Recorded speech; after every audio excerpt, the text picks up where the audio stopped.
The first thing she noticed was the way his hands moved, fast, urgent, not random. The second thing was the panic in his eyes as he looked straight at her and signed something no one else in the crowded restaurant seemed to understand. Help me. He has a weapon. Before you look away, before you scroll past, stay with this story, because what happened next stunned everyone in that room, and it might just restore your faith in humanity. And if stories that change hearts matter to you, don't forget to like this video and subscribe to the channel so more people can hear moments like this. The Christmas charity dinner glittered with crystal chandeliers and polished silverware, the kind of event where powerful people laughed a little too loudly and spoke about generosity between courses that cost more than some families earned in a week. Emma Caldwell, CEO of one of the country's fastest-growing tech companies, sat at the head table, smiling politely, playing her role. To most people, she was composed and untouchable, another executive in a tailored dress. But beneath the calm surface was a woman shaped by quieter battles, by a childhood spent interpreting the world through her deaf mother's hands. Sign language wasn't a skill Emma listed on resumes, it was the language of love, survival, and trust.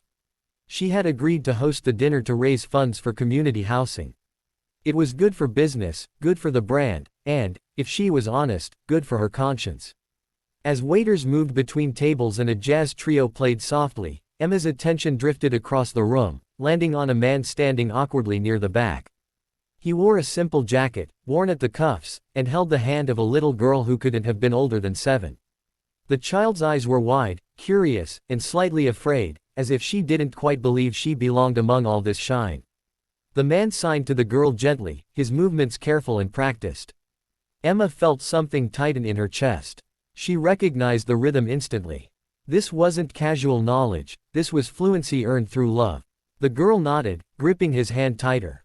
Then the man looked up, and his gaze locked with Emma's. For a split second, they simply stared at each other. Then his hands moved again, sharper now, desperate. Help me. He has a weapon. Emma's smile didn't falter, but her heart slammed hard against her ribs. She followed his subtle glance toward a man standing a little too close behind him, tall, tense, eyes scanning the room like a predator in a place too bright for comfort. One hand was buried deep in his coat pocket. No one else noticed, or if they did, they dismissed it as nothing.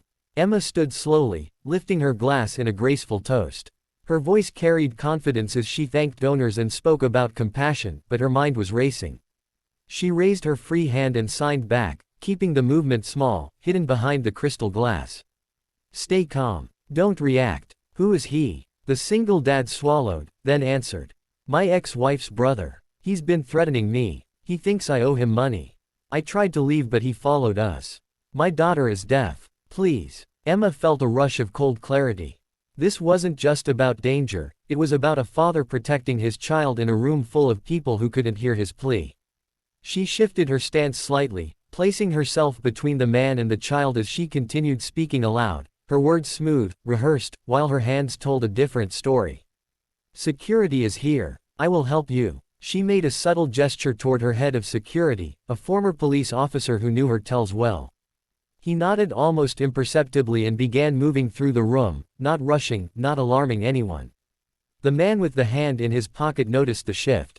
His jaw tightened. He leaned closer to the single dad, whispering something that made the child flinch.